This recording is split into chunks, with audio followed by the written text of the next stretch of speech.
पंजाब और बाकी स्टेट्स में फ़र्क ऐसा क्या है कि यहाँ पे वल्नरेबिलिटी थोड़ी हाई रही है शुरू से? पंजाब जो स्टेट है हमारा, it is always on wealthy side. बच्चों के पास इजी एक्सेसिबल मनी है। जो बच्चों को ओपनली मनी दे दिया जाता है ना, 500 रुपीज़, जाओ बेटा पॉकेट मनी है, आप ले जाओ। अब वो बच्चा वो 500 रुपीज़ से क्या कर रहा है पेरेंट्स को पता ही नहीं। वो घर आके बोल देगा मैंने पिज़्ज़ा खा लिया। पेरेंटिंग का बहुत बड़ा रोल रहता है कि उनके बच्चे आगे ड्रग्स लेंगे या नहीं लेंगे। जी, आप खुद सोचिए, अगर हमारे पेरेंट्स हमारे फ्रेंड ना होते तो शायद हमारी लाइफ में, हम जिस एज पे हैं, हमने जो अप्स एंड डाउन्स देखे हैं, अगर हम डर के मारे अपने पेरेंट्स को बता ही ना पाते तो शायद हम बहुत वर्स सिचुएशन में भी जा सकते थे। तो ज़्यादा जो एडिक्शन है इन जनरल वो ड्रग्स की है या अल्कोहल की है इस समय? तो अब तो 50-50 हो चुका है शायद से। जो लोग एज इंटॉक्सिकेंट्स ले रहे हैं इन मेडिसिन को, तो साइड इफ़ेक्ट्स आते हैं जब ओवर यूजेज करेंगे, तो जैसे लिवर, किडनी और भी ऑर्गन्स में प्रॉब्लम आती है। इनफैक्ट सबसे फनी थिंग इज, जो ये इंटॉक्सिकेंट का सबसे बड़ा साइड इफेक्ट जिसकी वजह से ये लोग खा रहे हैं, हेल्यूसिनेशन। कहते हैं ना, इंडिया के लिए ये भी बड़ी बुरी चीज़ है कि हमारे इंडियंस ही को लगता है कि हम इंडियंस को क्वालिटी की ज़रूरत नहीं है, बाहर के लोगों को ज़रूरत है। तो क्वालिटी प्रोडक्ट्स बाहर भेज दिए जाते हैं और बाकी जो बचा कुछ होता है वो इंडिया में रह जाता है। तो एज अ फीमेल ऑफिसर तो कुछ डिफरेंस रहता है in comparison to male officers, specially drug जी जी एनफोर्समेंट जी में? जी। देखो, it's more of mind thing. अभी भी इंडिया प्रोग्रेस तो बहुत कर चुका है, बट अभी भी मेंटालिटी लोगों की चेंज नहीं हुई है।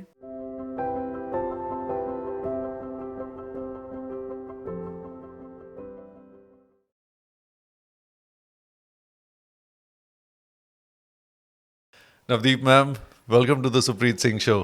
Thank you Supreet ji. No, it's a pleasure having you here and एक आपको कई साल से हम जानते हैं, जी बट ये नहीं पता था कि जो हिडन टैलेंट है आप में वो अब तो पूरी इंडिया को पता चल चुका है that you have been you are the winner of Mrs supranational. Yes तो पहले तो ये बताइए कि जी। ये कैसे, मतलब एक ड्रग इंस्पेक्टर कैसे एक पेजेंट विनर बन गया इंडिया में? अच्छा देखो, सबकी लाइफ में ना struggle is there, everybody is working. तो हम लोग ना कहीं खुद को तो खो ही देते हैं। तो मुझे भी लग रहा था कि ड्रग इंस्पेक्टर तो हूँ, लेकिन व्हाट अबाउट नवदीप, नवदीप क्या कर रही है अपने आप के लिए, क्योंकि ये तो फ्लो में चल रहा है। तो जब मेरे पास चांस आया, social media, thanks to social media approach आई और मुझे कहा गया कि आपको करना चाहिए। पहले तो मुझे लग रहा था नहीं नहीं, मेरी जॉब के साथ या मेरा किड जो है सिर्फ 4 साल का है, कैसे करूँगी। बट सडनली जैसे मेरी थिंकिंग है या मेरे पेरेंट्स ने सिखाया है कि जो मन में है एक बार कर लेना चाहिए, ट्राई, देखी जाएगी रिजल्ट जो भी होगा। मलाल नहीं रहना चाहिए कि नहीं किया। Yes yes. तो सडनली मेरे मुंह में आ गया, okay I am going for it, और मैंने कर लिया। I just gave a try. And you've been an actor earlier as well. जी जी जी You have जी। worked in Mumbai film industry. Yes Not yes. many people must be knowing about this. हाँ yes, because it was just for 1 year. But luckily बहुत अच्छे से काम किया जितनी देर किया, क्योंकि जब करती हूँ तो शिद्दत से करती हूँ, नहीं तो नहीं करती। हाँ, ये बहुत अच्छी लाइन है कि करो तो शिद्दत से, नहीं तो ना करो। जी तो ये थोड़ा सा जो सफ़र आपका रहा, ये for when you became Mrs. India Supranational and it's a pageant where you represented Punjab, आपने पंजाब को represent किया, पर अब आप विनर है तो आप इंडिया को represent करेंगे रिप्रेजेंट आप। करूँगी जी। तो आपने बता दिया कि वो सोशल मीडिया के थ्रू सारा कुछ एंड यू आपने पहुंच गए और वो चीज़ें डॉट्स कनेक्ट होते गए और वो विनर हो गए। बट जैसे एक मेन स्ट्रीम लाइफ जब आ जाती है, जब आप you are a drug inspector and it's a very serious profession in a way, ये जो ब्रेक आपने ली थी जब आप गए, तो वो आपको स्विच ऑफ करना कितना इजी हुआ for that? Okay, switch off was like, एक तो ड्यूरेशन, ठीक है, ये ना टाइम मैनेजमेंट का खेल है मेरे ख्याल से, जो हर किसी को करना ही पड़ता है। क्योंकि और सबसे बड़ी बात है, अगर आपका पैशन है, आप लाइफ में कुछ सच में करना चाहते हो, आप उसके लिए टाइम निकाल लोगे कहीं से भी। तो मेरा भी ऐसे ही था, जब प्रिपरेशन भी कर रही थी, सुबह 5 बजे उठ गए, मॉर्निंग टाइम में कर लिया, या जॉब से वापस आने के बाद प्रैक्टिस कर ली, या इंटरनेशनल रिलेशंस वगैरह के बारे में पढ़ना पड़ता है। क्योंकि ब्यूटी पेजेंट, एक मेरी भी बहुत बड़ी मिथ क्लियर हुई थी। पीपल जो सोचते हैं कि सिर्फ स्टेज पे चल रहे हैं, ब्यूटीफुल हैं, कैसे दिख रहे हैं, क्या कपड़े पहने हैं, but beauty pageant is more than that, it is about what you are. First question यही माइंड में जी. आता है कि beauty pageant is all about how you present yourself. Yes, but ऐसा नहीं है. It is more about the kind of human being you are. आप अंदर से कैसे इंसान हो, आप क्या करना चाहते हो, आप दुनिया में कोई चेंज सच में ला सकते हो कि नहीं. और ये ना प्रिटेंड से नहीं हो सकता. आप सच में अगर वैसे हो तभी आप ये ब्यूटी पेजेंट जीत सकते हो. मतलब जो मैंने सीरियसली देखा है, ऐसा नहीं है कि सिर्फ ब्यूटी से जीत जाते हैं, नहीं. जैसे आपने ऑफ कैमरा आपसे बात की थी जी. कि जब आप वहाँ गए तो आपकी जी. छोटी सी छोटी चीज़ें उन्होंने ऑब्जर्व की थी. Yes. आपको हिडन टास्क भी दिए थे हाँ. जो आपको नहीं पता था. जी. वो मतलब मैं भी सरप्राइज थी कि एक्चुअली विनिंग के बाद में बताया, क्योंकि ऑफ कोर्स पहले तो वो बताते ही नहीं है. हमारी जजमेंट उस टाइम से ही स्टार्ट हो जाती है जब हम एंटर करते हैं कंपटीशन के अंदर. लाइक जब हम होटल के अंदर एंटर ही कर रहे हैं, हमें मार्क्स दिए जाते हैं हर एक चीज़ के. हम किस तरह से बैठे हैं, उठे हैं, एक पियोन है या फिर एक वेटर भी है, हम उससे किस तरह से बात करते हैं, अपने कलीग्स के साथ हम कैसे हैं, टाइम मैनेजमेंट है कि नहीं, पर्टिकुलर हैं, टाइम पे आ रहे हैं कि नहीं, उन सब चीज़ों के मार्क्स थे. And there was very beautiful incident with me, जो मुझे बाद में पता चला. जो फाइनल राउंड था उसमें डायरेक्टर मेरे पास आई, उन्होंने कहा कि एक लड़की की हील्स टूट गई हैं तो शी इज़ क्राइंग, तो आप क्या उनको हील्स दे सकते हो लास्ट मोमेंट पे. तो सब लड़कियों ने मना कर दिया था. बट एज ए पंजाबी हमें ना शौक होता है, या कहो ना दिल में होता है कि चलो मदद करनी है किसी की भी. तो मैंने अपनी रूम की कीज़ दे दी थी कि मेरे पास 3-4 हील्स पड़ी हैं, तो उसको जो फिट आते हैं आप ले आइए, तो उससे हो जाएगा. तो I was getting marks for that also. मुझे नहीं पता था कि एक्चुअल में किसी की हील टूटी ही नहीं थी. Okay, they was just judging कि एज ए ह्यूमन बींग हम कैसे हैं. तो मैम ने मुझे बाद में जब जीत गए तो तब शी टोल्ड मी कि सबने मना कर दिया था और तुमने एक बार सोचा भी नहीं. तो जैसे जितने भी हम चाहे ब्यूटी पेजेंट्स की बात करें या रियलिटी शोज की बात करें, कहीं ना कहीं बोला जाता है थोड़े से रिग्ड होते हैं, ये थोड़ी सी चीज़ें चलती. इज इट जो पेजेंट्स में था ऐसा कुछ, कोई प्री नहीं प्लान नहीं, या कुछ ऐसा? मतलब इट वाज सो फेयर. मतलब मेरे को पता ही नहीं चला, और टाइम के साथ लास्ट मोमेंट तक भी मुझे नहीं पता था कि मैं जीतूंगी कि नहीं जीतूंगी. It was like that. I was going with flow. जो मैं हूँ मैंने वही उनको प्रेजेंट किया अपने आप को. जब मेरा पंजाब की तरफ से भी सिलेक्शन हुआ था, 1 घंटे की इंटरव्यू हुई थी. उन्होंने बहुत ग्रिल करने की कोशिश की थी पंजाब को लेके कि किसी तरह से शायद मैं नेगेटिव कुछ बोल जाऊँ पंजाब के लिए या कुछ. बट ऑफ कोर्स मेरा पंजाब है, मैं उसके लिए खड़ी रहूँगी. तो मैंने कुछ ऐसा शो नहीं किया. तो लास्ट में उन्होंने कहा कि हमने बहुत कोशिश की but you are a really positive person, तो इसीलिए तुमने उस तरह से जवाब दिया. तो फाइनली मैं पंजाब को रिप्रेजेंट किया. फिर वहाँ पे भी स्टार्टिंग से दे वर गिविंग मी मार्क्स, और फिर वहाँ इंटरव्यू राउंड थे, वुमेन का फोरम राउंड था जिसमें रिप्रेजेंटेशन देनी थी. तो मुझे उसके लिए भी चैरिटी अवार्ड मिला था, क्योंकि प्रेजेंटेशन थी ऑन वुमेन विडो जो होती है या फिर वुमेन एम्पावरमेंट, उनके लिए हम क्या कर सकते हैं उस चीज़ के ऊपर. तो वो भी पंजाब को ही मिला है वो अवार्ड भी. और उसके बाद में finally Mrs India supra national is also with Punjab. अगर हम बात करें कि वहाँ पे आपसे काफ़ी सवाल पूछे होंगे, सबसे बड़ा पंजाब को लेके इस समय मिसकंसेप्शन क्या है बाहर? यस, ऑफ कोर्स सबको थोड़ा सा आइडिया भी होगा. ड्रग्स को लेके बहुत ज़्यादा है, और इन्होंने जो मुझे 1 घंटा ग्रिल भी किया था वो ड्रग्स को लेकर ही किया था. बिकॉज मैं भी जैसे ड्रग कंट्रोल ऑफिसर हूँ, तो एक इंक्लिनेशन तो था ही उस साइड को कि हम क्या कर रहे हैं.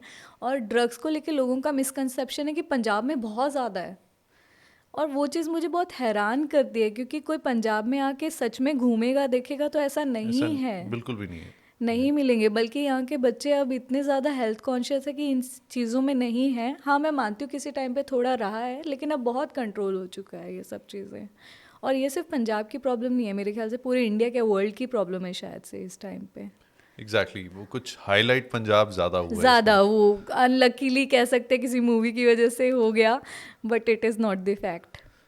तो जैसे पंजाब में एक ड्रग मेनेस एक समय रहा है काफ़ी, और जिस वजह से लोगों को लगता है कि यहाँ पे हर गली मोहल्ले में लोग ड्रग्स कर रहे हैं which is- जो कई बार हमारे दोस्त या क्लाइंट्स भी बाहर से आते हैं तो उनको ये मिसकंसेप्शन रहता है. एक उसका रहता है, और एक ये रहता है कि यहाँ पे हर दूसरे मोड़ पे कार जैकिंग हो रही है, ये भी लोगों को रहता था. तो ये कुछ मिसकंसेप्शन पंजाब को लेके बन चुके हैं, whereas it is technically it is one of the most peaceful states in a lot of things. तो अभी आपको 13 साल हो गए working as a drug control officer. And you have seen the change happening as well जी कि आपने वो हाँ, देखा है वो menace भी पीरियड देखा है। ट्रांजिशन का। तो वो जो मेनेस हुआ था या अभी भी अगर है तो वो किस वजह से था? देखिए, मैं जो कहती हूँ, मुझे जो लगता है, चाहे ड्रग मिनेंस हो या कोई भी इस तरह की नेगेटिव चीज़ें, टेररिज्म, कुछ भी है, वो किसी की पर्सनल एजेंडा मोर होता है इंस्टेड ऑफ वो पब्लिक का कोई इशू नहीं है। जैसे किसी को पैसा ज़्यादा कमाना है विद शॉर्टकट, तो वो इन चीज़ों को मार्केट में लेके आता है ताकि उसका फ़ायदा हो। अब पंजाब में ये प्रॉब्लम कैसे आ रही है, क्योंकि जो बच्चे हैं उनको पीयर प्रेशर दे रहे हैं, या इस तरह के लोग कहीं से प्रेशराइज करके, या उनको हैबिट में एक दो बार फ्री दे दिया, उनको आदत डलवा दी, फिर उस चीज़ में लगाने की कोशिश की। तो इसमें हमारी सोसाइटी का बहुत बड़ा रोल होना चाहिए, उनको कैसे रोकना है, या फिर पेरेंट्स सबसे ज़्यादा ज़रूरी है।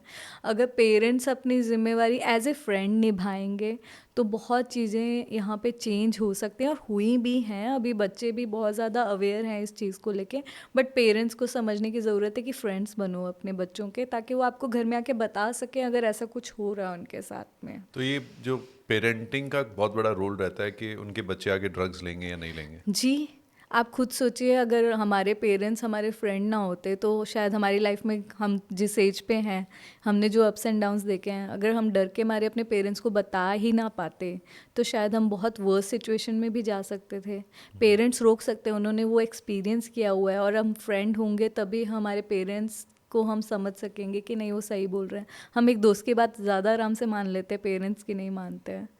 तो वो एक ज़रूरी है, डर नहीं होना चाहिए बच्चे के मन में बताने के टाइम में। हाँ, वो एक डर बन जाता है जिस वजह से द चाइल्ड और द टीनेजर या फिर even an adult discusses with other people and the other people won't be able to, वो उस हिसाब से मतलब काउंसल भी नहीं कर पाएंगे, समझा भी नहीं पाएंगे, क्योंकि और उनको ऊपर भी से समझ। हमें नहीं पता ना वो आपके लिए अच्छा सोच भी रहा है कि नहीं सोच रहा है ना। पेरेंट्स तो आपका हमेशा अच्छा ही चाहेंगे, तो वो आपको अच्छे से समझा भी पाएंगे। और कहीं ना कहीं मनी की प्रॉब्लम है, जो बच्चों को ओपनली मनी दे दिया जाता है ना, 500 रुपीज़, जाओ बेटा पॉकेट मनी है, आप ले जाओ। अब वो बच्चा वो 500 रुपीज़ से क्या कर रहा है पेरेंट्स को पता ही नहीं। वो घर आके बोल देगा मैंने पिज़्ज़ा खा लिया, बट आपने तो नहीं देखा ना। आप एक ऑनलाइन क्रेडिट कार्ड दे दो, डेबिट कार्ड दे दो, ज़ीरो बैलेंस में आजकल मिल जाता है, आपके पास एक ट्रैक तो रहेगा कि वो बच्चा क्या खरीद रहा है उस रुपीज़ से। That's a great idea yes. कि अगर आप डिजिटल मनी देंगे तो एटलीस्ट उसमें जी ट्रैक पूरा रहेगा। जी जी जी जी। तो वो एक मेरे को बहुत ज़रूरी पार्ट लगता है, जो आज अभी तक शायद पेरेंट्स नहीं कर रहे हैं अपने बच्चों के लिए। और बच्चों को सेविंग करना सिखाएंगे ना, अगर बचपन से ही एक गुल्लक सा दे देंगे, 500 है तो बेटा 250 तूने बीच में डालना है, 250 तुम खर्च करना। उसको जब वो आदत पड़नी शुरू होगी ना, उसको पैशन क्रिएट होगा, वो गलत साइड में जाएगा ही नहीं।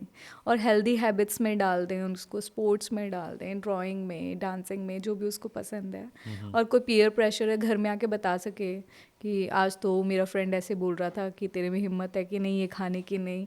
तो जब वो घर में बताएगा तो उसको पता चल जाएगा एक्चुअल में गलत हो रहा है कि सही हो रहा है, क्योंकि उस एज में बच्चे को पता ही नहीं है उसके साथ सही हो रहा है कि गलत हो रहा है। और कौन सी एज ग्रुप है जिसमें कोई सबसे ज़्यादा वल्नरेबल होता है to become an addict? Teenage. Okay. teenagers, like hormone changes are there. As a science student we know, बच्चे थोड़े अड़ियल हो जाते हैं, पेरेंट्स की बात भी नहीं सुन रहे होते हैं, Rebel हो जाते उससे हैं। रिपेलिंग नेचर में हो जाते हैं। तो उस टाइम अगर आप फ्रेंड हो तो मेरे ख्याल से बहुत काम आता है। या फिर उनको एक डायरी की आदत लगा सकते हैं, पेरेंट्स को पता हो डायरी लिख रहा है वो, लेकिन बच्चे को ना पता हो कि पेरेंट्स भी उस डायरी को देखते हैं। अगर वो वहाँ पे लिख देगा and you get to know, तो that is also one of the way you can get to know. मगर अगर बच्चे अभी ये पॉडकास्ट देखेंगे उनको पता चल जाएगा कि वो पेरेंट्स देख सकते हैं। बट भाई तुम लोग गलत रास्ते नहीं जा पाओगे, तुम्हारी लाइफ बन जाएगी। हाँ, ये जो आपने बात बोली ना कि गलत रास्ते नहीं जाएंगे और लाइफ बन जाएगी, क्योंकि क्या होता है, दैट इज़ अ टेम्प्रेरी, वो एक स्पाइक होती है एंड वो बार बार वो ज़रूरत पड़ती है, इस वजह से you become an addict. It's with Yes. Everything हाँ। टेक्निकली। जी। एंड वो एक एज जो आपने बताई कि जो टीन एज है, वो बड़ी वल्नरेबल होती है, vulnerable. क्योंकि वो बच्चों को खुद ही उनके हार्मोन चेंजेस समझ नहीं आ रहे होते हैं। हाँ यस, हाँ। जिद्दी हो जाते हैं, अड़ियल होते हैं, नहीं मानेंगे आपकी बात। तो पंजाब और बाकी स्टेट्स में जी। फ़र्क ऐसा क्या है कि यहाँ पे वल्नरेबिलिटी थोड़ी हाई रही है शुरू से ड्रग एडिक्शन की? बॉर्डर एरियाज और वैसे भी वेल्दी है पंजाब जो स्टेट है हमारा, it is always on wealthy side. बच्चों के पास इजी एक्सेसिबल मनी है और बच्चों को कंट्रोल नहीं किया जा रहा है जब हम उनको पैसे दे रहे हैं। हम भी नहीं उनको पूछ रहे हैं कि क्यों तुम्हें इतना पैसा चाहिए या ये क्यों करना है, डेली में इतना क्यों चाहिए। हम जब स्कूल जाते थे मेरे ख्याल से 10-20 रुपीज़ भी दिन मांगने होते थे ना, तो डर लगता था मांगते हुए क्यों मांग रहे हैं हम। तो वो चीज़ें अभी है ही नहीं पेरेंट्स को, उनके पास भी इजी मनी है, मतलब अच्छा अमाउंट है तो वो भी आराम से दे देते हैं। उसकी वजह से बॉर्डर एरियाज से बहुत आ रहा है। मतलब हमारे पंजाब में पंजाब की वजह से प्रॉब्लम नहीं है, बाहर से जिन लोगों को पैसा कमाना है वो पंजाब में ट्रांसफ़र कर रहे हैं क्योंकि तो उनको ये लग रहा है यहाँ पे बिक जाएगा। तो बॉर्डर स्टेट्स या बॉर्डर कंट्री पाकिस्तान से भी? यस, क्योंकि ऑफ कोर्स हमारी कंट्री को स्पॉइल करने की कोशिश तो की जाती है। It is demand and supply chain, है ना। तो हम लोग सप्लाई चेन को तो कंट्रोल कर रहे हैं, बट डिमांड चेन मुझे लगता है ज़्यादा इम्पैक्ट रखती है। लाइक डिमांड चेन बच्चे या एडिक्ट्स या इस तरह का कोई भी जो इस तरफ को जाना चाह रहा है, हमें उस डिमांड चेन को तोड़ने की बहुत ज़रूरत है कि उसको ये समझ आए कि मुझे नहीं खाना है। अब किसी को बोलो तू पॉइज़न खा ले, क्या वो खाएगा? नहीं खाएगा ना, उसको पता है मैं मर जाऊंगा। तो drugs is also slow poison ना, ये समझने की ज़रूरत है कि तुम अल्टीमेटली ये फेटल है, आप नहीं रहोगे, आपकी लाइफ ख़राब होगी, आपकी फैमिली की लाइफ ख़राब होगी। तो जिस दिन ये उनको समझ आ गया तो उस दिन शायद प्रॉब्लम सॉल्व हो जाए। हम्म आपने ये जो एक रेफरेंस पॉइंट दिया ना कि इट इज़ लाइक पॉइजन, अगर आपको पता हो यस। कि पॉइजन पॉइजन कोई नहीं खाएगा, हाँ। तो अगर वो उसको पॉइजन लेके चलेंगे तो हाँ। दिमाग में भी नहीं आएगा। यस। और दूसरा वही, जैसे हमने पहले भी जैसे मैं बोल रही थी कि किसी ना किसी वजह से लोग इन चीज़ों में घुसते हैं क्योंकि सपोर्ट सिस्टम हमारे यहाँ पे ना, सेल्फ लव की बहुत प्रॉब्लम है इंडिया में। सेल्फ कंट्रोल नहीं सिखाया जाता है, सेल्फ लव नहीं सिखाया जाता, अपने आप के साथ टाइम स्पेंड करना नहीं सिखाया जाता। हम लोग क्या कोशिश करते हैं, दूसरों के साथ अपना डिपेंड होने की कोशिश करते हैं, हमारी खुशी दूसरे पे डिपेंड करने की कोशिश करते हैं। उसकी वजह से क्या होता है, जब आपको कोई ऐसा इंसान नहीं मिलता है तो आप फिर सहारा ढूंढने लगते हो कि अब मैं ऐसा क्या करूं, अकेला पड़ गया हूं। तो कोई कहता है मैं अल्कोहल लेने लग गया हूँ, मैं तो अकेला बैठा हूँ, या ड्रग्स की तरफ चला गया हूँ, मेरे को जॉब नहीं मिल रही है, अब मैं क्या करूँ। बट प्रैक्टिकली थिंक, जॉब नहीं मिल रही है मतलब you already don't have money, और आप जो मनी है आपके पास आप उसको ड्रग में वेस्ट कर रहे हो, जिसके बाद अल्टीमेटली आपकी हेल्थ ख़राब होगी और पैसा लगेगा उन चीज़ों के अंदर। बल्कि उसी को जोड़ के आप अपना बिजनेस कर लो, कुछ ऐसा कर लो। वो सहारा जो ढूंढ रहे हैं ना, मेरे ख्याल से सेल्फ लव सिखाना बहुत ज़रूरी है। आजकल के स्कूल्स में ये एक क्लास अलग से होनी चाहिए कि आप अपने आप के साथ सेटिस्फाइड कैसे रह सकते हैं कि मैं खुद ही खुश हूँ, मुझे तीसरे बंदे की ज़रूरत नहीं है, वो सिर्फ एक एड ऑन हो मेरी लाइफ में। जैसे यू हैड मेंशन कि meditation had played a great role yes. In your life, yes. हाँ। कि even when you were passing through a phase which was जी। Not great for your health, your personal life as well, तो meditation ने आपको उससे जी। निकाला। जी। जी। तो something of this sort can help everyone. Yes. Yes. Meditation तो मतलब हमारे एंशियंट इंडिया का इतना बड़ा पार्ट है, फॉरेनर्स इसको फॉलो करने लग गए और हम इंडियंस ही नहीं इसको फॉलो कर रहे हैं। और मेडिटेशन आपको पीस ऑफ माइंड देगा। मतलब कोई भी इस टाइम अगर डिप्रेस स्टेट में है तो आपके शो के थ्रू भी मैं यही कहना चाहूँगी कि मतलब एक बार ट्राई करके देखो। आपको पहले थोड़ी सी घबराहट हो रही होगी ना, धीरे धीरे 1 दिन 2 दिन 3 दिन आप खुद ही सेटल होने लग जाओगे, आपका माइंड सेट होने लग जाएगा और फिर आप एनालाइज भी कर पाओगे कि आप एक्चुअल में अपनी लाइफ के साथ कर क्या रहे हो। What is the first step, कोई अगर मेडिटेशन शुरू करना चाहता है? मेरे ख्याल से डीप ब्रीदिंग सबसे ज़्यादा ज़रूरी है। आप शांति से थोड़ी देर अपने आप के साथ बैठो, जहाँ पे आपको अकेले बैठना अच्छा लगता है, डीप ब्रीथ कीजिए, ज़ीरो करने की कोशिश कीजिए अपने माइंड को, कुछ सोचना नहीं है, थॉटलेसनेस पे। थॉटलेस करने की कोशिश कीजिए। नहीं तो मेरे पास एक अगर टाइम है तो मैं एक प्रैक्टिस आपको बता Yes, yes, सकती हूँ। please, like please. आप आंख बंद करके बैठिए और आप इमेजिन कीजिए कि आपके सामने एक टेबल पड़ा है और एक ट्रांसपेरेंट शीशा है, और वो जो टेबल है उसके ऊपर एक पुराना टीवी पड़ा हुआ है, और उस इमेजिन में आपने अपने पास्ट में जो भी प्रॉब्लम्स हैं जो तकलीफ़ देती हैं आपको, आपने उसको व्यू करना है कलर्ड में। और फिर उसके बाद में जो वो चीज़ें आपके दिमाग में आ रही हैं, आपके पास एक रिमोट कंट्रोल से वॉल्यूम कम करिए उसकी। लाइक जो चीज़ें आपको चुभती हैं, किसी इंसान ने बोली या कोई इंसिडेंस है, उसकी ज़ीरो कर दीजिए वॉल्यूम। मन के अंदर। एंड फिर उसके बाद धीरे धीरे आप उसको सोचिए कि वो कलर्ड से ना ब्लैक एंड वाइट हो गया वो सारा इंसिडेंट। फिर उसके बाद में आप आइज़ बंद करके सोचिए उसके ऊपर बारिश की छींटें पड़ रही हैं, जिसकी वजह से वो सारा इंसिडेंट धुल गया, वो धीरे धीरे टीवी में से हट गया, स्क्रीन इज़ टोटली ब्लैंक। अब ये जब हो गया, आप उसके बाद आप इमेजिन कीजिए कि वो टीवी यूनिवर्स की तरफ जा रहा है, इट्स गॉन, टोटली गॉन, आपके व्यू से भी बाहर चला गया। और उसके बाद में वो टेबल हट गया वहाँ से, और आपको वॉल के ऊपर एक न्यू एलईडी टीवी दिख रहा है, coloured, where you are happy, sound, जो आप अपनी लाइफ में सच में करना चाहते हो। ये करोगे ना प्रैक्टिस, धीरे धीरे आपकी पास्ट मेमोरी सबकॉन्शियसली जाने लग जाएगी। आप बता रहे हो तो आई वाज इमेजिनिंग वो लेट गो हो रहा है उससे, चला जाता है, फॉरगिव फॉरगेट वाला जो यस लेट यस, गो वाला हो जाता है। क्योंकि इट्स बेसिकली फॉरगिवनेस। आपको फॉरगिव करना है जो आपके साथ हुआ, अपने आप को फॉरगिव करना है, अपने पास्ट को फॉरगिव करना है, and acceptance about yourself. आप जिस दिन अपने आप को एक्सेप्ट कर लोगे द वे यू आर और whatever situation with you are, तो आप अपने आप खुश हो जाओगे, क्योंकि सिचुएशन हमेशा आएगी, क्योंकि life is like up down. Straight आ गई तो वो तो ECG भी स्ट्रेट आ गया तो you are a dead person. तो वही बेसिक है। No, but this is coming from a drug control officer, which is also a very impactful thing. क्योंकि क्या होता है कि एक लोगों के माइंड में एक नोशन होता है कि ड्रग कंट्रोल ऑफिसर है, वेरी सीरियस, और वो एक पर्टिकुलर उसी टाइप की बात। एंड कभी आई थिंक कभी किसी पॉडकास्ट पे मैंने आज तक देखा भी सुना भी नहीं है कि कुछ पॉडकास्ट ऐसे हुआ है कि जिससे एक life of drug control officer भी पता चले और उनका थॉट प्रोसेस भी पता चले। So probably we are the first lucky ones. Actually मतलब मेरा बिलीव है कि ड्रग कंट्रोल ऑफिसर तो सिर्फ एक मेरा पार्ट है, it is only a job which is I am going through और आई एम डूइंग।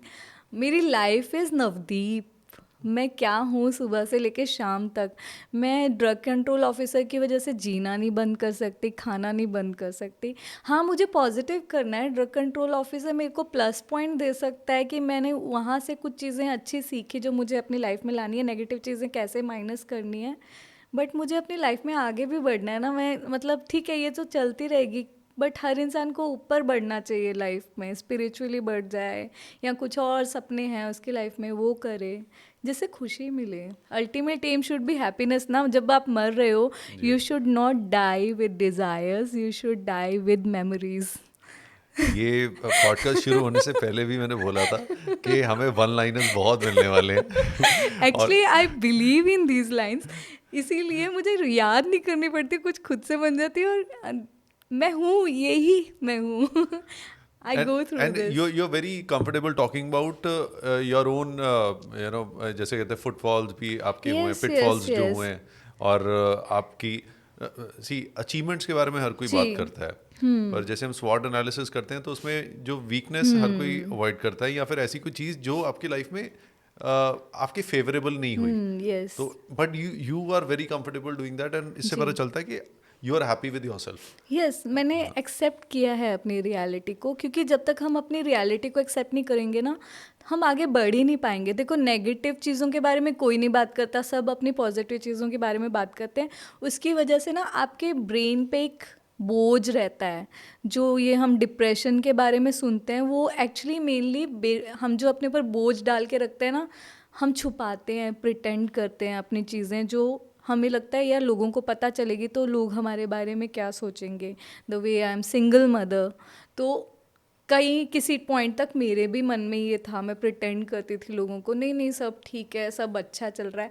बल्कि मुझे खुद को पता होता था कि लोगों को दिख रहा है कि अकेली है, बच्चा अकेला है, कोई आ नहीं रहा है मिलने के लिए या कुछ प्रॉब्लम है, बट आई एम प्रिटेंडिंग। तो वो बोझ तो मेरे सिर पे था ना। जब आप झूठ बोलते हो ना, एक हार्मोन रिलीज होता है हमारी बॉडी में जो नेगेटिव इम्पैक्ट देता है। तो ये तो हम खुद बोझ लेके चले ना। अब जिस पॉइंट में, जिस दिन मैंने बोल दिया ना ओपनली कि हाँ, उस दिन वो बोझ ही मेरे सिर से उतर गया। तो व्हाट आई लर्नड कि अगर आपके पास कुछ नेगेटिव भी है, जस्ट एक्सेप्ट इट। आपने उस रियलिटी के साथ जीना है, लोगों ने नहीं जीना। लोग 2 दिन सुनेंगे, तीसरे दिन चुप कर जाएंगे, सब अपनी लाइफ में बिजी है, किसी के पास इतना टाइम नहीं है कि वो आपके बारे में बैठ के सोचे। Again this is a very good message what you are giving, that आप पावरफुल बनते हो जब तक आप खुद को जैसे हो वैसे एक्सेप्ट करके और अनाउंस भी नहीं करते. So sometimes Yes. certain announcements are important for your Yes. own self. Yes. मतलब आप मानोगे जब मैंने ये डिसीजन एकदम से मेरे को ना इतना प्रेशराइज्ड हो गया था because Indian society is like if you are a separated person like most मतलब वो सबसे ज़्यादा ज़रूरी है फीमेल्स के लिए गलत तरीके से लेते हैं अरे इसका कुछ प्रॉब्लम होगा यही ऐसी हो गया. वो बोझ ने मेरे को इतना खा दिया था ना मतलब मैं दब गई थी किसी पॉइंट पे जाके. तो मेरे को ना एक दिन बहुत इरिटेशन हुई मैंने ना घर में सबसे पहले अपने रिलेटिव्स के नंबर निकाले, फ़ोन किया, अपने दादका में फ़ोन किया, सबसे पहले स्पीकर ऑन किया, मैं सब बैठ जाओ. कहते क्या हुआ? मैं इतने साल हो गए ये इंसान मुझे नहीं पता कहाँ पे है, ये उसकी प्रॉब्लम है, तो आई एम नॉट देयर. तो आज के बाद मुझे मत पूछना वो कैसा है या मैरिज में क्या चल रहा है. I am a single person. ये ट्रिगर आया कैसे? मतलब वो एक जब प्रेशर आ गया ना बहुत ज़्यादा. देयर वर टू, हम लोगों के पास ना हमेशा ज़िंदगी में दो ऑप्शंस होते हैं, या तो हम खड़े हो जाएं या मर जाएं. जी. ठीक है, अगर आपने ये सोचा ना कि यार मेरे को ज़िंदगी मिली है, मुझे जीना है, भगवान ने ज़िंदगी दी है, पेरेंट्स की क्या गलती है, मैं उनको क्यों मार रही हूँ साथ में, तो आप खड़े हो जाओगे. अगर आप ये सोचोगे मेरे साथ ऐसा क्यों हो गया, मेरी तो लाइफ ही ख़त्म है, अब तो कुछ नहीं करना चाहिए ज़िंदगी में, तो एक बार सोच के देखो आपके साथ एसोसिएटेड लोगों की भी लाइफ ख़राब हो सही जाएगी. बात तो है. आपको अपने लिए और उन लोगों के लिए खड़े होने हैं. Forgive, forget the past. And ये जो आपने सेल्फ लव वाली बात की थी यस, कि ये सबसे ज़रूरी. हम कई बार खुद को टॉर्चर करते हैं फॉर नो रीजन, और वो हमारे माइंड में ही होता है कि दुनिया को क्या फर्क पड़ता है, हाँ. किसी को कुछ नहीं फर्क पड़ता. कोई फर्क नहीं और पड़ता. पढ़ना आपको नहीं फर्क पड़ना चाहिए कि किसी को फर्क पड़ रहा है. और Because- एक्चुअली बोलूँ जब आप एक्सेप्ट कर लेते हो ना तो लोग आके अगर आपको बोल भी रहे होते हैं ना हाय आपके साथ ऐसा हो गया, तो इनसाइड यू आर स्माइलिंग कि अच्छा वो ट्राई कर रहे हैं कि मैं वापस लो में चली जाऊँ लेकिन मैं नहीं जाऊँगी. ये सच्ची बात है. और अगर मैं ऊपर बढ़ गई ना तो यही लोग आके कहेंगे अरे बहुत अच्छा किया. तो ये एक this is also the funda what I always discuss in most of my podcast as well, in general life as well, कि either you live or you die, which वाले कुछ नहीं होता. हाँ नहीं होता, बीच में तो मर जाओगे ना. आप हैंग कर दो किसी भी चीज़ को थोड़ी देर के लिए, you are a dead person. Exactly. और आप अपनी लाइफ को क्यों ख़त्म करना चाह रहे हो, मुझे तो यही नहीं समझ आ रहा कि आपके साथ आपकी लाइफ अल्टीमेटली आपको जीनी है, चाहे आपके साथ आपके पेरेंट्स हो, हस्बैंड हो, वाइफ हो. अगर आपका पैर में चोट लगी है ना, सबसे ज़्यादा दर्द आप ही को हो रहा है. ठीक है उनको दर्द महसूस हो रहा होगा, लेकिन जो आपको हो रहा है वो आप ही को हो रहा है. सही बात है. ये सही बात है. रियलाइजेशन बहुत ज़रूरी है कि आपको अपनी चोट खुद ठीक करनी पड़ेगी, कोई तीसरा बंदा नहीं आके कर सकता. परफेक्ट. ये इस पे भी रील बनेगी. तो अभी इफ थोड़ी सी हम आपके प्रोफेशन की भी बात जी. करेंगे, क्योंकि लोग ये सुनना चाहेंगे, जानना चाहेंगे कि एक ड्रग कंट्रोल ऑफिसर की रिस्पॉन्सिबिलिटीज और रोल्स क्या रहते Okay. हैं. तो वो थोड़ा सा अगर इफ यू जी. Can share and people get enlightened. जी ज़रूर. एक्चुअली क्या है कि आज़ादी से पहले ही ड्रग्स एंड कॉस्मेटिक्स एक्ट बना था 1945 में, अंग्रेज़ों के टाइम से. जी. तो हमारा बेसिक काम जो है क्वालिटी कंट्रोल करना मेडिसिन्स की. जी. ड्रग्स लाइक लेमन में ड्रग्स को ये लोग अफीम वगैरह सोचते हैं, but in scientific language drugs is medicines. जी. तो हम उसको कंट्रोल करते हैं, उसकी क्वालिटी को कंट्रोल करते हैं, लाइसेंसिंग देखते हैं जिनको भी लाइसेंस की ज़रूरत है, चाहे मैन्युफैक्चरिंग यूनिट है या फिर हमारे मेडिकल स्टोर्स हो गए या ब्लड बैंक्स हो गए या हॉस्पिटल्स में जो एनेस्थीसिया की मेडिसिन है उनका ट्रांसपोर्ट, मतलब कुछ भी इससे डीलिंग है वो. अब आज के सिनेरियो में क्या प्रॉब्लम आ रहा है कि मेडिसिन्स जो हैं वो इंटॉक्सिकेंट्स की तरह भी मिसयूज़ हो रही है, जो कि एक्चुअल में बहुत पोटेंट इम्पॉर्टेंट मेडिसिन है किसी भी कैंसर पेशेंट या उस तरह के पेशेंट के लिए जिसे सच में इसकी ज़रूरत है एज ए पेन किलर. जी. क्योंकि आप ना किसी कैंसर पेशेंट को देखोगे ना, अगर उसको वो दवाई नहीं मिलेगी ना, वो दर्द से इतना तड़प रहा होगा ना कि आप भी नहीं सहन कर पाओगे. तो वो सप्लाई इस प्रॉब्लम की वजह से कहीं ना कहीं रिस्ट्रिक्ट हो रही है. But because of a few bad players, a lot of good players are getting Yes, affected. ये कहते हैं ना एक मछली सारे तालाब को गंदा कर देती है. No, that's a true fact, because even in trauma, certain medicines which you given to a trauma Yes. patient, वो इतना पेन में होता है वो इंसान जी. कि उसको वो ना मिले तो वो कई बार some people die as well because of pain. Yes, मैं मतलब आपको मैं अपना ही एग्जांपल बताती हूँ. मेरे को इसकी इम्पोर्टेंस इतनी ज़्यादा लगती है कि मेरे बैकबोन का प्रॉब्लम हुआ था, तो 6 मंथ्स मैं भी बेड रिडन ही रही हूँ। तो मेरे को इतना ज़्यादा पेन होता था कि एक टाइम पे 3 पेन किलर्स खाती थी मैं, और उसके बाद भी दर्द होती थी और मैं तड़पती थी। इट वाज लाइक कि कोई मार दे मुझे, मतलब इससे बेटर है। तो इतनी इंपॉर्टेंट है वो, अगर मेडिसिन ना मिल रही होती तो मैं रो रो के मर चुकी होती, ऐसा होता। I totally understand. I went through a very bad chikungunya 2 years ago, and वो इतनी ज़्यादा पेन थी, and I जब आपने पेन का बोला ना कि वो हाँ, that sometimes unbearable, you scream, एक पिल्लो रख के स्क्रीम करते हो कि बर्दाश्त नहीं हो रही, नहीं हो रही। And if you don't have the right medicine for you, तो आप you can not lead a comfortable time और yes, life yes. In a वे. और जो लोग ये खा रहे हैं ना, उनको ये समझने की ज़रूरत है कि ये अल्टीमेटली मेडिसिन्स हैं, ना कि इंटॉक्सिकेंट्स हैं, और इनके साइड इफ़ेक्ट्स हैं जो कि आपके लीवर किडनी को ख़राब कर सकते हैं बहुत बुरी तरीके से। तो आप मतलब एक हेल से निकल के दूसरे हेल में जाने के लिए खुद ही तैयार बैठे हुए हो। इस पे थोड़ा सा मैं डिस्कशन जी, इसलिए चाह रहा हूँ कि जो साइड इफ़ेक्ट्स वाली बात जी। है, कि जो लोग एज इंटॉक्सिकेंट्स ले रहे हैं इन मेडिसिन को, तो साइड इफ़ेक्ट्स आते हैं जब ओवर यूजेज करेंगे, तो जैसे लिवर, किडनी और भी ऑर्गन्स में प्रॉब्लम आती हैं. तो ये किस हद तक अफेक्ट कर सकता है किसी पेशेंट जी, को? मैं आपको बताती हूँ, लाइक इनफैक्ट सबसे फ़नी थिंग इज़, जो ये इंटॉक्सिकेंट का सबसे बड़ा साइड इफ़ेक्ट जिसकी वजह से ये लोग खा रहे हैं, hallucination. It is also actually a side effect of that medicine only, yes yes है यस ना? यस और यस, उनको वेरी लग रहा है ट्रू. पता नहीं कौन सा नशा हो रहा है, हमारा सिर घूम रहा है। वो भी एक साइड इफ़ेक्ट है, और ये लीवर किडनी को इतनी बुरी तरह डैमेज कर सकता है। मतलब जो लोग ये खा रहे हैं ना, मैं उनको एक बार कहूँगी कि जाके ना किडनी पेशेंट्स को मिल के आओ जिनके डायलिसिस होते हैं, तुम लोग खुद ही छोड़ जाओगे इंटॉक्सिकेंट्स को खाना। क्योंकि वो जो डायलिसिस होता है ना, वो इतना पेनफुल प्रोसीजर होता है कि आपकी बॉडी से वो पूरा ब्लड निकाल रहे हैं, सक कर रहे हैं, उसको फिर फिल्टर कर रहे हैं, फिर आपकी बॉडी में डाल रहे हैं। आप एक बार जाइए, उन किडनी पेशेंट्स को मिलिए, और फिर सोचिए कि आपको ये इंटॉक्सिकेंट्स खाने की ज़रूरत है कि नहीं। I personally met liver cirrhosis के 2-3 पेशेंट्स मैंने देखे हैं, और वो वो जो सिचुएशन होती है उसमें, तो दे कर्स देमसेल्व्स कि वो यस, क्यों इतनी शराब पी उन्होंने. हाँ। वो और उस टाइम तक वो पहले सोचते नहीं है एन्जॉयमेंट के चक्कर में। मतलब मैं हमेशा कहती हूँ कि कभी भी शॉर्ट लिव के चक्कर में लॉन्ग टर्म नहीं भूलना चाहिए हमें। तो ज़्यादा जो एडिक्शन है इन जनरल, वो ड्रग्स की है या अल्कोहल की है इस समय? जी, एक्चुअली मुझे क्या लगता है, अब तो 50-50 हो चुका है शायद से। और वो भी पुरानी या मिडिल जनरेशन में ज़्यादा है। जो नई जनरेशन है, शायद वो लोगों को इतना देख लिया है ना उन्होंने करते हुए, कि वो खुद ही हेल्दी साइड में जा रहे हैं अभी। अच्छा, ये हो रहा है अब. हाँ, मतलब मेरे को बहुत खुशी होती है, जो नई जनरेशन से आप जाके पूछोगे तो वो तो ये भी कहते हैं हम तो अल्कोहल भी नहीं लेते, हम एकदम अच्छा काफ़ी हेल्दी क्लीन डाइट लेना क्लीन है। लोग जा यस, रहे हैं यस। आजकल. मुझे लगता है इसमें ना सोशल मीडिया या अपने जो पब्लिसिटी हम लोग करते हैं उस चीज़ का बहुत फ़र्क है। द लाइक सीरियल्स, या फिर हम जो आजकल माइलेट्स वगैरह को इतना प्रमोट कर रहे हैं, हेल्दी डाइट, खुद की बॉडी को अच्छा रखने की कोशिश कर रहे हैं, ये जी. सब चीज़ें हेल्प कर रही हैं उन चीज़ों में।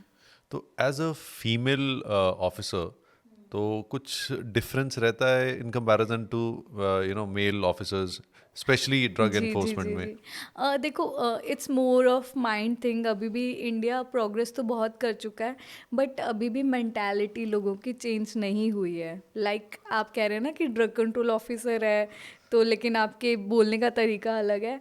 तो इट इज़ हैपनिंग समवेयर, जी. क्योंकि जिस तरह से मैं बात करती हूँ ना, तो कई बार डिपार्टमेंट या कोई भी आपको इजी भी ले जाता है कई बार, कि अरे ये तो बहुत सॉफ्ट स्पोकन है, पता नहीं काम भी ढंग से करती होगी कि नहीं करती होगी। वो assumptions लग जाते. assumptions, मुझे समझ ही नहीं आया कि why you compare someone's work with your nature और with she और he, मतलब मेल है या फीमेल है, वो अभी तक चेंज नहीं आया। लोग बोलना शुरू हो गए हैं कि हाँ इक्वालिटी इक्वालिटी, बट चेंज करने की ज़रूरत है यहाँ से अभी। अभी है, अभी काफ़ी. है है।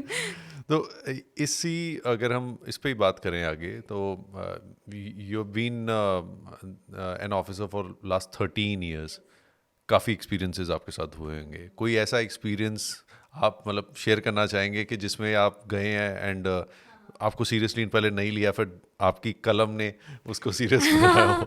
एक्चुअली हाँ, क्योंकि देखो मतलब मेरा वैसे भी कहीं पे चेकिंग करने जाती हूँ ना, तो मेरा एक बिलीव है कि ज़बान एक ऐसी चीज़ है ना जिससे आप किसी को तोड़ भी सकते हो और मोल्ड भी कर सकते हो। तो मेरी हमेशा कोशिश रहती है प्यार से अगर किसी को समझा के हम अगर चेंज कर सकते हैं तो वो सबसे बेस्ट है, क्योंकि every action has equal and opposite reaction, है ना। जी। आप किसी को डांट के बोलोगे ना, गुस्से से बोलोगे, अगला बंदा कहेगा तू क्या चीज़ है, मैं भी उतना इक्वली इम्पोर्टेंट हूँ, तो वो हिट करके बल्कि उसका नुकसान हो रहा था, वो ये समझ नहीं रहा होता। तो हम लोग पहले प्यार से मैं समझाने की कोशिश करती हूँ, बट उसके बाद में भी अगर इंसान नहीं मान रहा है तो फिर पेन भी चलाना ही पड़ता है। ऑफ कोर्स किसी को सुधारना है या पब्लिक हेल्थ की बात है तो जी, थोड़ा जी। स्ट्रिक्ट होना पड़ता है। बट मेरी कोशिश होती है and I am very happy कि लोग चेंज हुए हैं मेरे इस एटीट्यूड की वजह से, क्योंकि मैंने देखा है जो लोगों को कोई कह रहा था ना नहीं मैम ये तो सुधर ही नहीं सकता, ये तो है ही ऐसा इंसान है, आप मत कोशिश करो, ये कर देना, खींच देना। बट मैं जाके जब उनसे प्यार से बात करती हूँ, चेंज आता है लोगों में, लोग चेंज होते हैं। And what is the most common violation people do? मतलब हाँ, ड्रग के केस में देखो क्वालिटी का तो अभी बहुत चेंज आ चुका है, हमारा एक्ट भी और पब्लिक भी बहुत ज़्यादा अवेयर है उसकी वजह से। तो ज़्यादा वॉयलेशन तो आजकल तो वैसे ही लोग खुद ही फार्मेसी वगैरह खुद ही करने लग गए हैं, तो इतनी ज़्यादा वॉयलेशंस आ नहीं रही हैं अभी, बहुत लोग अवेयर हैं इन चीज़ों को लेके। छोटी मोटी तो चलती रहती है जो टेक्निकल एरर्स होते हैं। मतलब अगर हम पिछले 11 साल में जब आपने जी। ज्वाइन किया था और आज की डेट में अगर देखें कि इन जनरल जो इंडस्ट्री है जी। फार्मास्यूटिकल इंडस्ट्री में कितना मेजर चेंज आया है, स्पेशली हाँ।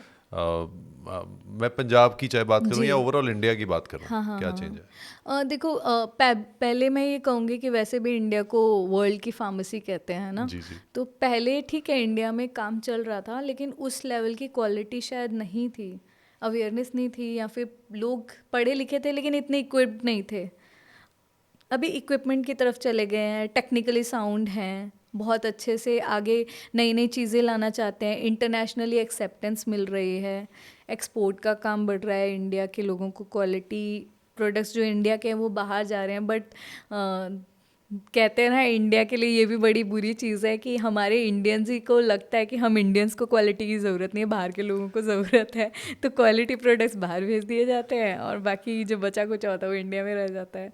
तो वो एक मेंटालिटी चेंज करने की बहुत ज़्यादा ज़रूरी है। अभी अभी है, मतलब है, उसमें भी अभी हाँ। अभी कहते हो दिल्ली दूर है, अभी अभी उसमें हाँ हाँ हाँ है। हाँ सो जैसे अभी काफ़ी चेंजेस आ रहे हैं, स्केड्यूल जी। में भी काफ़ी चेंजेस हाँ, आ रहे हैं। शेड्यूल एम में चेंजेस आए हैं, जी। क्योंकि एक्चुअली क्या है कुछ इंसिडेंसेस हुए हैं जिसमें एक्सपोर्ट का सामान गया था, बट वही जैसे कहते हैं ना एक मछली पूरे तालाब को गंदा कर देती है। तो just because of few firms जिन्होंने गलत तरीके से या अपने कुछ पर्सनल एजेंडाज की वजह से लो क्वालिटी प्रोडक्ट बाहर भेज दिया, बट उसकी वजह से बाकी इंडस्ट्री को भी उसी नज़रों से देखा जा रहा है, जो कि बिल्कुल गलत है। जी। क्योंकि हमारे यहाँ पे बहुत अच्छी फैक्ट्रीज़ हैं, जैसे अपने पंजाब में बहुत अच्छी फैक्ट्रीज़ हैं जो अच्छे क्वालिटी प्रोडक्ट्स प्रोड्यूस कर रही हैं, बट वो शेड्यूल एम में फिर क्या हुआ, सभी को उसी इक्विवेलेंट के अंदर कवर किया गया है। But it is good also, क्योंकि good manufacturing practices it will ultimately हमारे इंडिया का नाम बढ़ेगा, उन मैन्युफैक्चरर्स की क्वालिटी बढ़ेगी तो उनका सेल भी बढ़ेगा उसकी वजह से, जब क्वालिटी बढ़ेगी।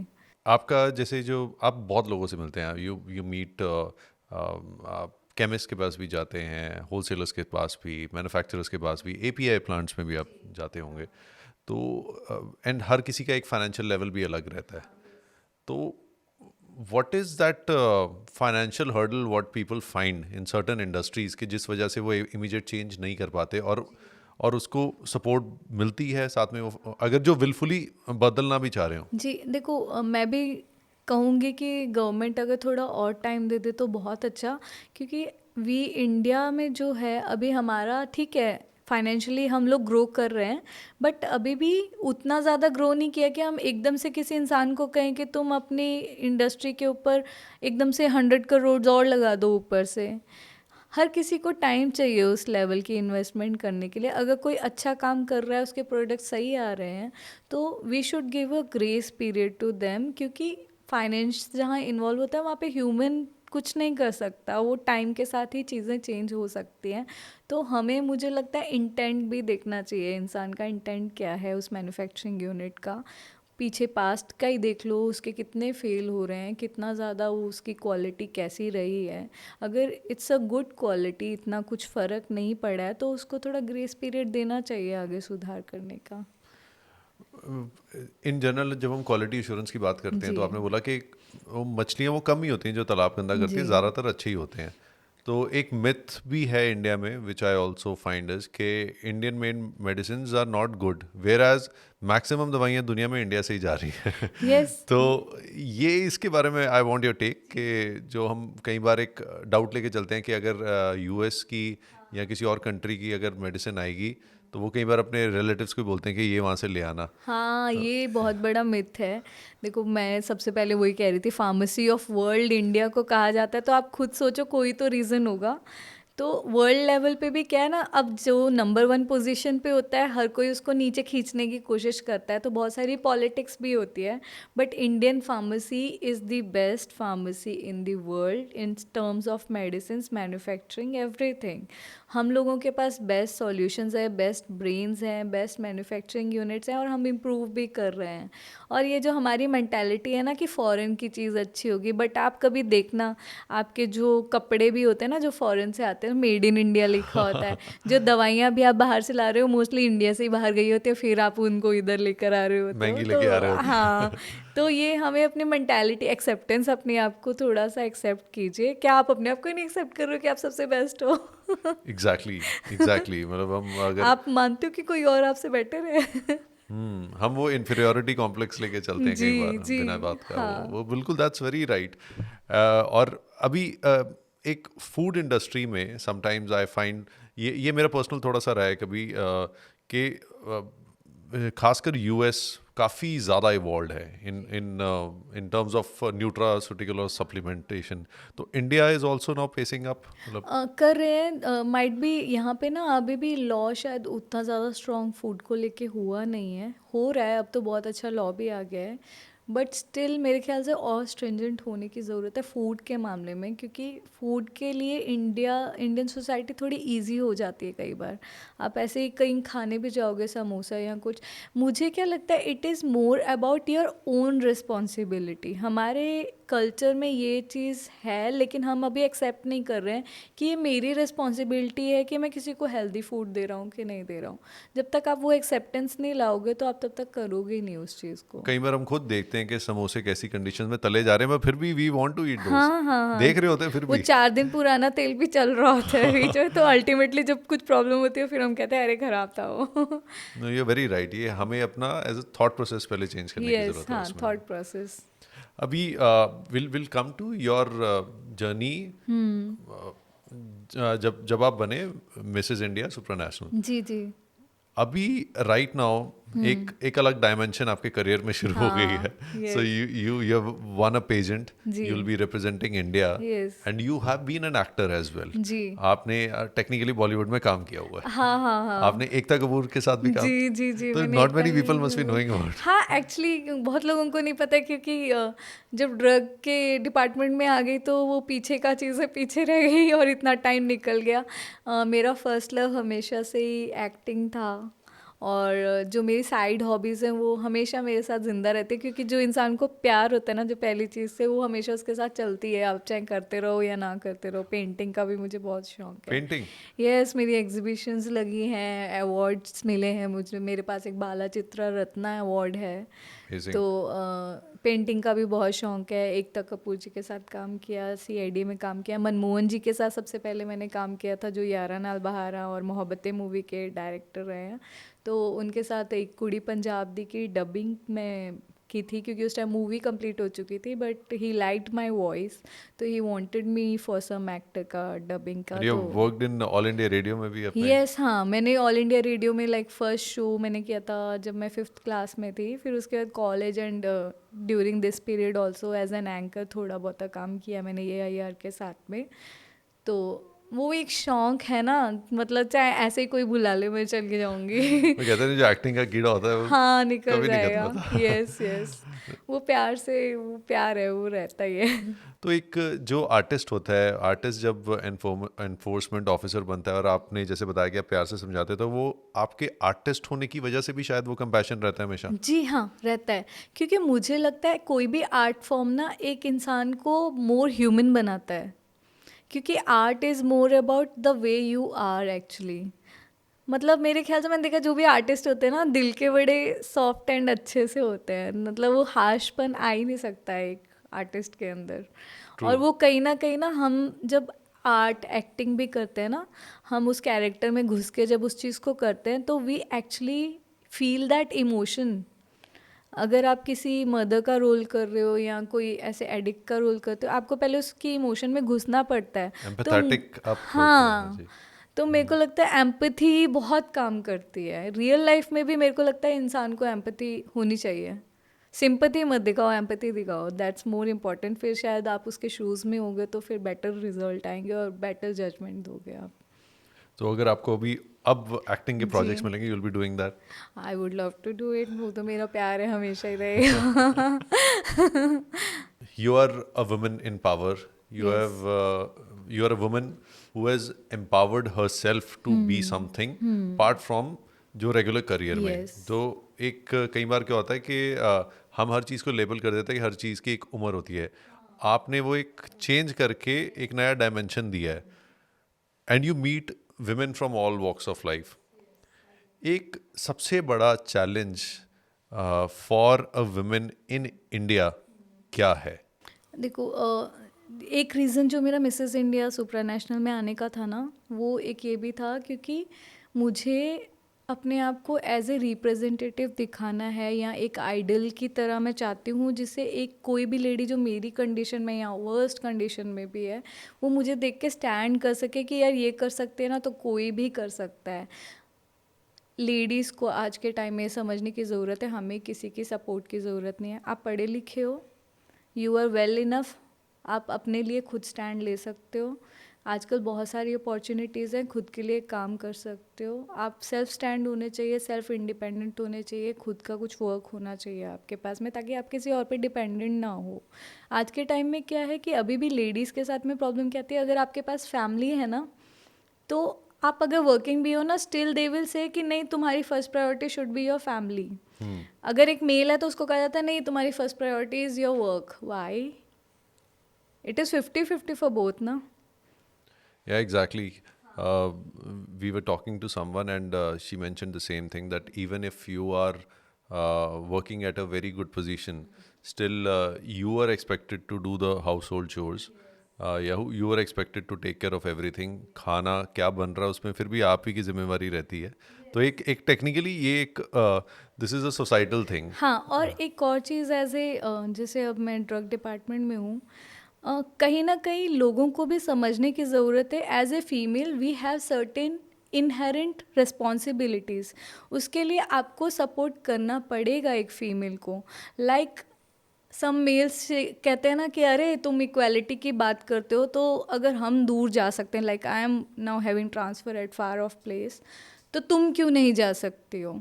I just want to ask them, have they gone through the labor pain? They have those things which are only inherent with females only. You have to understand certain things. बच्चे को माँ की ज़रूरत होती ही है, तो तुम्हें उसको थोड़ा सा सपोर्ट देना चाहिए as a female in inherent things, not in working. ठीक है, इक्वली वर्क करो, बट ये सपोर्ट हमें चाहिए फीमेल्स को, वर्किंग फीमेल्स को, जो लोग नहीं दे रहे हैं आजकल के टाइम में। They are getting cold. ये जो इक्वालिटी चल रहा है ना, उसके चक्कर में मेल्स भी अब इक्वालिटी के चक्कर में खड़े तो हो गए हैं, but they are not understanding there are certain inherent responsibilities with the female, जो आपको उसके साथ लेके चलनी ही पड़ेंगी, उसमें आपको साथ देना ही पड़ेगा। This is actually true. This is actually true कि दो हम चलो ठीक है equality in certain frames, but biologically both men and women are different, and वो चीज़ें वो रहेंगी, वो होता है। एंड समटाइम्स एक मेन फ्रेम जो है सोसाइटी का, हमने इतना वो हार्श के साथ साथ आई वुड से कि जैसे ना एक स्टीरियोटिपिकल हो गया हर चीज़ में, कि हम स्टीरियोटाइप्स बना देते हैं, and sometimes it depends upon individual to individual as well, हर चीज़ में. Sometimes even men, they go through certain problems in their life, they need support. Support हाँ एक्चुअली जी. दोनों तरफ से है. आपको एम्पैथी की ज़रूरत Yes, है. empathy अगर की. मेल है तो आपको उसकी साइड से भी सोचने की ज़रूरत है. उसकी कुछ रिस्पॉन्सिबिलिटीज़ ऐसी हैं जो एक फीमेल नहीं कर सकते, तो उसको करनी ही पड़ेंगे. बीइंग अ नेचर, जी. you have to accept the nature also with that. Equality is good, there is always equality, but certain things you cannot change. You have to support each of, मतलब male female को एक दूसरे का support करना चाहिए उन चीज़ों में. Your thought process, your approach towards life is very inspiring. और आप में एक चीज़ जो एक मुझे पर्सनली आज सीखने को मिली है कि एक तो आप पॉजिटिव बहुत रहते हैं और पॉजिटिविटी ही ढूंढते हैं हर चीज़ में.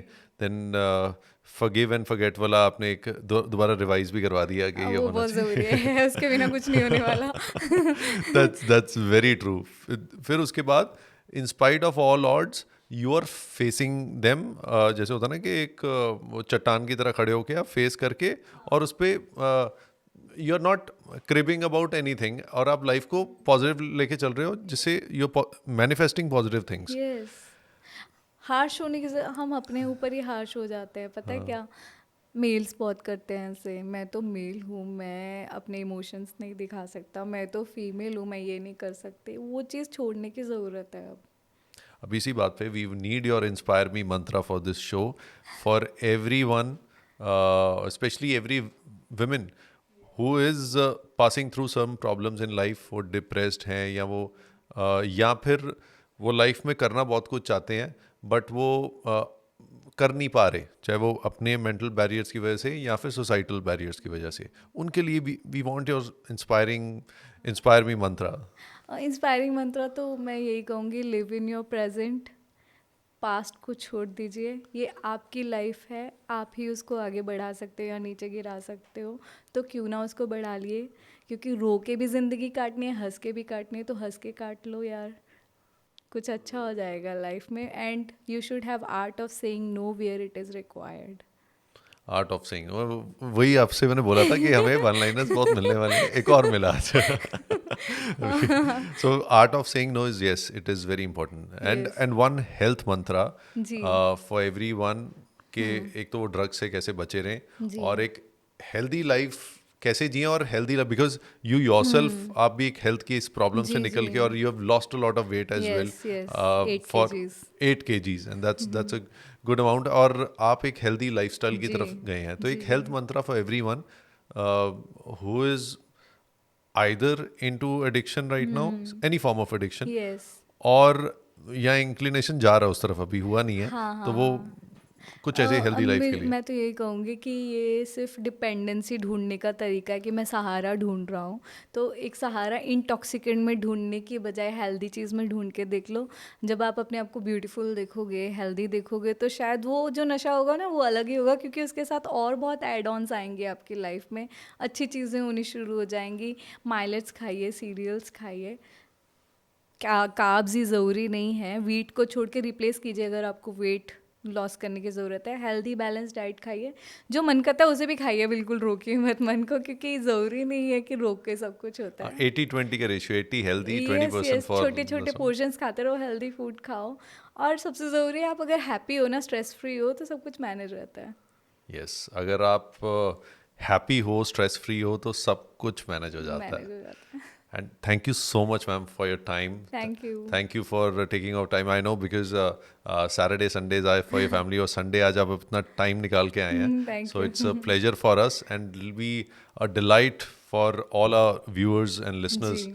जो इसे सुनेंगे और आपकी स्टोरी से इंस्पायर होंगे. जी, Thanks again. thanks a lot. Thanks.